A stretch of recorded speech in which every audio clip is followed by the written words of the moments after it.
नमस्कार, मैं शौर्यपुंज आप सभी का स्वागत कर रहा हूं प्रभात खबर .com के इस स्पेशल प्रोग्राम में। आज हम यहां पर आपको एजुकेशन से जुड़ी एक बहुत ही महत्वपूर्ण जानकारी देने वाले हैं। आने वाले दिनों में 16 तारीख को यूपीएससी की मेन पीटी की परीक्षा ऑर्गेनाइज होने वाली है। इसके अलावा जेपीएससी मेंस की परीक्षा का भी आयोजन जल्द ही किया जाएगा। आपको हम यहाँ पर मिलवाने वाले हैं सक्सेस गुरु AK मिश्रा सर से, जो चाणक्य IAS अकेडमी के फाउंडिंग चेयरमैन भी हैं। आपको बता दें, चाणक्य IAS अकेडमी के 27 ब्रांच भारत भर में है, जिसमें से 3 ब्रांच झारखंड में ही है। मैं AK मिश्रा सर से पूछना चाहूँगा कि जो यूपीएससी की तैयारी करने का सही साल है, सही समय है, कौन सी उम्र में छात्र यूपीएससी की तैयारी करना शुरू कर सकते हैं? देखिए, इसका जो सही समय है वो है कि 12th के तुरंत बाद। रीजन ये है कि एक तो सिलेबस जो यूपीएससी हो या फिर जेपीएससी का हो, वो मेजरली वो 10+2 का सिलेबस है, जनरल स्टडीज और CSAT का। और ऑप्शनल सब्जेक्ट जो एक लेना पड़ता है वो है ग्रेजुएशन लेवल का। तो कैंडिडेट जो है इमीडिएटली, चूँकि अभी वहाँ से आया है 12th करते, तो वही कई चीज़ें रिपीट करनी होगी, लेकिन डिफरेंट एंगल से पढ़ना होगा और उधर ग्रेजुएशन भी कर सकता है। उससे ज़्यादा इम्पोर्टेंट और क्या है कि जो एज है 18 ईयर्स का एज, जो 21, ये बहुत ही डिफरेंट लेवल का एज ग्रोथ होता है मेंटल डेवलपमेंट का, जिसमें माइंड रैशनल होता है। इसलिए एडल्ट कहते हैं कि 18 साल में बच्चा एडल्ट हो गया। ये एक ऐसा पीरियड है जहाँ एक फॉर्मेटिव वे में जो भी अच्छी डायरेक्शन मिले तो उसकी जो थिंकिंग लेवल है, एबिलिटी है, वो चेंज होगी। उसके अंदर एक डिसिप्लिन की ज़रूरत है, चूँकि इस एज में एक बगावत का भी मूड आता है। और कॉलेज में जाने के बाद, अचानक स्कूल के बाद बच्चा फ्रीडम की ओर जाता है, तो इसमें उनके अंदर में एक leadership quality, emotional intelligence, problem solving attitude, leader और इस तरह की जो क्वालिटीज हैं वो भी डेवलप होने का समय है। और करिकुलम भी मैच करता है। तो एक बच्चा यदि 12th के बाद ही तैयारी करे 3 ईयर्स, इसीलिए चाणक्य अकेडमी के जो झारखंड के तीनों ब्रांच में, जो हजारीबाग, रांची और धनबाद में है, ये 3 ईयर कोर्स इंट्रोड्यूस किया गया है। और अब स्पेशल ड्राइव में दे रहा हूँ, चूँकि मैं स्पेशली ज़्यादा टाइम देने वाला हूँ झारखंड में, बिहार में भी, ताकि बच्चे ज़्यादा इसका फ़ायदा उठाएं। तो right age is to start immediately after 12th। बहुत सारे स्टूडेंट होंगे सर जो ग्रेजुएशन के बाद भी सिविल सर्विस परीक्षा की तैयारी शुरू करते हैं, तो ऐसे छात्रों को आप क्या कहना चाहेंगे? किस तरह से उनको किस तरह से आप मार्गदर्शन देंगे? नहीं, most majority of the student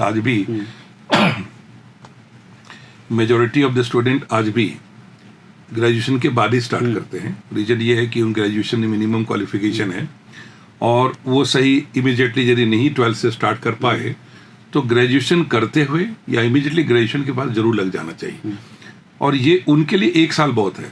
1 साल सिस्टमेटिकली तैयारी करें अंडर राइट गाइडेंस, तो पूरा सिलेबस कवर हो सकता है।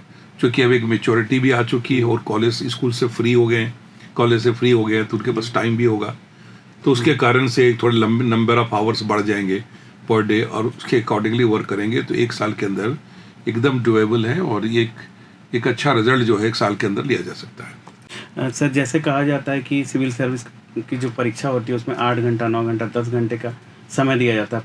प्रतिदिन इतने समय की तैयारी करनी चाहिए, 8-10 घंटे की। तो इस मामले में आप क्या कहना चाहेंगे? क्या हर स्टूडेंट को 8 से 10 घंटे की तैयारी करनी चाहिए, या फिर ये हर स्टूडेंट के साथ ये चेंज भी हो सकता है? देखिए, सबसे पहले क्या होता है कि जो घंटे की गिनती है वो प्रैक्टिकल नहीं, अनसाइंटिफिक है। एक्चुअली हर स्टूडेंट की अलग अलग कैलिबर होती है। जहाँ तक सिविल सर्विस एग्जामिनेशन की तैयारी है, ये एक डिसिप्लिन चाहता है, कंसिस्टेंसी चाहता है, सिस्टमेटिक चाहता है। और जो मैं अपने मोर देन 3 डेकेड्स के एक्सपीरियंस से मैंने जो निकाला है, एक अच्छे कैंडिडेट को इस एग्ज़ाम को अच्छे रैंक से क्वालिफाई करने के लिए 2500 घंटे की सिस्टमेटिक मेहनत की ज़रूरत है। उससे ज़्यादा भी ज़रूरत नहीं। अब वो 5 साल में पूरा करे, 1 साल में करे, 10 में करे, बट क्वालिटी 2500 घंटे चाहिए। लेकिन नॉर्मल जो मेथड है, यदि आप 1 ईयर की प्रिपरेशन कर रहे हैं और आप फ्री होकर के पूरी फोकस्ड होकर कर रहे हैं, तो इसका फॉर्मूला होता है 8+8+8, मतलब 6 से 8 घंटा सोइए, कोई दिक्कत नहीं, कॉम्प्रोमाइज़ मत कीजिए। 6 से 8 घंटा अपना नित्य क्रिया है, काम है, सोशलाइजेशन है, हॉबीज़ हैं, उस पर ध्यान दीजिए। और करीब 8 घंटा, 6 से 8 घंटा, डिपेंडिंग कि कितना आपके कंसंट्रेशन लेवल रहता है। यदि 1 साल आप ठीक से मेंटेन कर लें इस डिसिप्लिन को, तो आपको कभी समय की कमी जरूरत नहीं पड़ेगी। कभी 10, 11, 12 घंटा, 15 घंटा करने की जरूरत नहीं है, क्योंकि माइंड की एक एफिशिएंसी है। कोई भी व्यक्ति डेली 14-15 घंटे पढ़ेगा तो उसका माइंड जो है ना डोरमेंट हो जाएगा, उस लेवल पे एफिशिएंसी नहीं काम करेगी। तो more important is the consistency and discipline to maintain it. अच्छा, इस बार यूपीएससी की परीक्षा जो होने वाली 16 तारीख को, इसके बाद हमारे झारखंड में जेपीएससी मेंस की परीक्षा होने वाली है। तो जेपीएससी मेंस की परीक्षा के भी अब कुछ ही दिन बाकी हैं, तो उनके छात्रों को आप क्या कहना चाहेंगे? सबसे पहले जो यूपीएससी प्रीलिम्स जो 16 जून को होने वाला है, उनको हम कहेंगे कि आज हम 10 तारीख को बजे से बात कर रहे हैं, समय बिल्कुल कम है। कोई नई चीज़ पढ़ने की कोशिश करना ठीक नहीं, अब उस पर डिस्परेट रहेंगे। बेटर है कि आप समेटिए, जितना पढ़ लिया है उसको रिवाइज कीजिए और उसके साथ प्रैक्टिस कीजिए। इसके साथ साथ में जितना आप आराम करेंगे, रिलैक्स करेंगे, नींद पूरी करेंगे, सिस्टमेटिकली चलेंगे, पॉजिटिविटी रखेंगे, उतना परफॉर्मेंस हाई होगा। प्रिपरेशंस के साथ साथ इम्पॉर्टेंट है परफॉर्मेंस। जिस दिन परफॉर्मेंस का दिन है, से फॉर एग्जांपल कि आप 100 मीटर के रेस में भाग लेने जा रहे हैं और शरीर को थका के जाते हैं वहाँ, तो 100 मीटर के रेस आप जीत नहीं सकते। तो समय होता है कि इसको रेस्ट करके रिवाइव करना एनर्जी को, क्योंकि मेंटल एनर्जी जो है जितनी अलर्ट रहेगी आपको। और एग्जामिनेशन के दिन में भी स्टूडेंट से गलती क्या होती है कि जब बीच में टाइम होता है, जैसे 9 से 11 फर्स्ट पेपर हो गया जीएस का, 2 से 4 जो है सेकंड पेपर हुआ आपका सीसेट का, वो बच्चे बीच में भी इतनी मोटी मोटी किताब लेके पढ़ रहे होते हैं। वो समय जो है रिवीजन का नहीं है, वो रिलैक्स करने का, अपने आप को इंट्रोस्पेक्ट करने का। इसको इस तरफ से करना चाहिए। रहा तक मेंस की बात है जेपीएससी के, उनके साथ भी यही बात है। अब आप समेटिए, नई चीज़ मत कीजिए, राइटिंग प्रैक्टिस कीजिए, रोज़ कम से कम 4-5 क्वेश्चन लिखिए, कोशिश कीजिए कि एक टेस्ट पेपर जो है रोज़ हम सॉल्व कर लें। इस टाइप का आप काम करते चले जाएं। और जेपीएससी जैसे मेंस ख़त्म हुआ, तुरंत आप पर्सनालिटी डेवलपमेंट में इंटरव्यू के लिए शुरू हो जाइए। और चाणक्य एकेडमी कोर्स से जब से हमने इस्टेब्लिश किया है, तब से आज तक एक अलग पहचान रही हमारी मॉक इंटरव्यू की, इंटरव्यू गाइडेंस प्रोग्राम की। और मैं भी आता रहता हूँ, इस बार खास करके स्पेशली मैं आऊँगा। और इसमें जितने भी मॉक इंटरव्यू बच्चों को मैं अपने पर्सनल केयर में एक बहुत ज़बरदस्त टीम के साथ तैयार कराऊंगा। तो अभी तक परफॉर्मेंस लेवल हम लोग का एक मैक्सिमम हाई रहा है, जो सीरियसली जिस बच्चे ने भी तैयारी की 80% से ज़्यादा स्कोर वो हमारे यहाँ से कर पाते हैं। तो ये एक सिस्टम है, डिस्परेशन से, स्ट्रेस से, एंग्जाइटी से कुछ नहीं मिलेगा। यहाँ आपको बहुत ही बैलेंस्ड कूल माइंड से काम करना चाहिए and with A proper discipline. मैं के मिश्रा सर से पूछना चाहूँगा कि ज़्यादातर छात्र जो एडमिनिस्ट्रेटिव सर्विसेज की यूपीएससी की तैयारी करना चाहते हैं, वह इसकी तैयारी के लिए दिल्ली की तरफ रुख करते हैं। दिल्ली के मुखर्जी नगर को कहा जाता है कि यह सिविल सर्विस की तैयारी का हब है। तो इस बारे में आप क्या कहना चाहेंगे? और आप झारखंड के छात्र जो झारखंड में रह करके तैयारी करना चाहते हैं यूपीएससी की, उनको लिए आप क्या कहेंगे? देखिए, यदि आप यूपीएससी की कोचिंग की हिस्ट्री देखेंगे दिल्ली में और मुखर्जी नगर का जो डेवलपमेंट है, और वहाँ के लोगों को आज भी पूछेंगे चल रहे हैं, तो उसके विकास में वो मेरा ही हाथ है। चाणक्य एकेडमी वहाँ जो डेवलप किया मैंने 93 के आसपास, तो उसके कारण से वो पूरा हब बन गया। और आज के दिन में अब भी जानते हैं, देश में भी जानते हैं कौन है। लेकिन आज मैं कहूँगा कि कई अब वो ज़रूरत नहीं है, क्योंकि क्या है कि अब जो जितने भी स्टेट हैं उनके अपने कई शहर हैं, वो सब डेवलप हो चुके हैं, अच्छा काम कर रहे हैं, वहाँ भी सुविधाएं हैं। और ख़ास करके इसी बात को ध्यान रखते हुए, क्योंकि मैं खुद भी जो है बिहार के क्षेत्र से गया था, जो आज झारखंड में हज़ारीबाग में बड़का गाँव का क्षेत्र, वहाँ से हूँ मैं, तो वो सफ़र था, तो मैं इस चीज़ को, पेन को समझता था। इसलिए जल्दी ही मैंने इसको पूरे हिंदुस्तान में फैला दिया। और झारखंड में खास करके 3 जगह लिया, चूँकि मैं यहाँ होने के कारण से एक फीलिंग थी। मेरे ब्रदर जो है विनय मिश्रा जी और उनकी वाइफ जो है रीमा जी, दोनों वहीं साथ हैं। 3 लोगों को भेजा कि अब झारखंड में जाके इसको विस्तार करिए। तो आज खुशी है कि तीनों जगह, धनबाद, रांची और हजारीबाग में बहुत अच्छा। और अब जो है मैंने एक प्रण लिया है कि क्यों नहीं हजारीबाग, धनबाद, रांची, पटना, ऐसे जगहों को जो बिहार और झारखंड में है, उसको हम अव्वल बना दें। आज भी पूरे हिंदुस्तान में ये ब्रांडिंग है कि भी मैक्सिमम बच्चे यूपीएससी में बिहार और झारखंड से बनते हैं, और हम भी यहीं से हैं।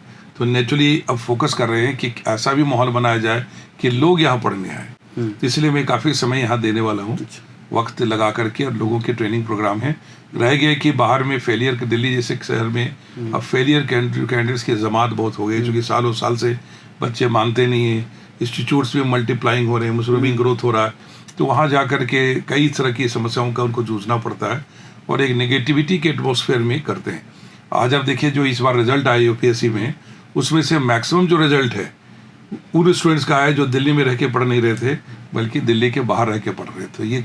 ये अपने आप में इंडिकेशन है कि आपको कहीं जाने की ज़रूरत नहीं, आप अपने शहर में रहिए, और यदि चाणक्य जैसे ऑर्गेनाइजेशन आपके पास अवेलेबल है उसके गाइडेंस लेके फ़ायदा उठाइए।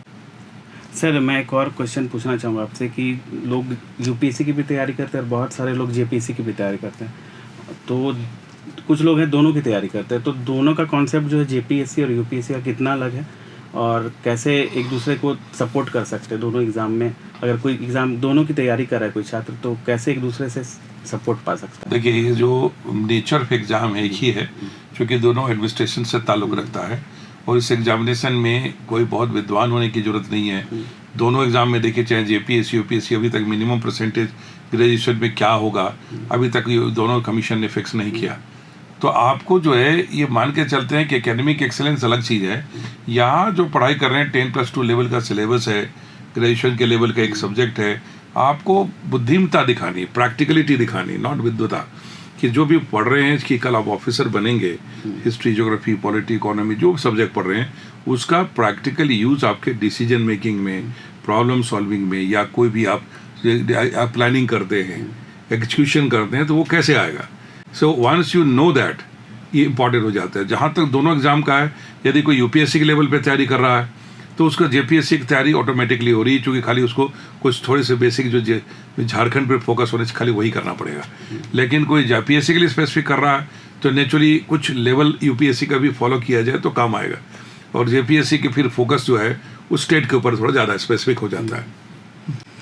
तो आज के इस स्पेशल प्रोग्राम में मैं अब सर से विदा लेना चाहूँगा, और जो छात्र इस परीक्षा को देने वाले हैं जेपीएससी और यूपीएससी की परीक्षा को, उनसे ये कहूँगा कि जो लास्ट मिनट है, अभी जो लास्ट मिनट टिप्स में कहेंगे, तो अब ज़्यादा स्ट्रेस न लें और आराम से एग्ज़ाम को जा कर के दें, और आपका आने वाले समय में जो भी एग्ज़ाम होगा उसको लेकर के हम आपको गाइडेंस करते रहेंगे। प्रभातखबर.com में जुड़े रहने के लिए धन्यवाद। प्रभातखबर.com, विश्वास वही, रफ्तार नहीं।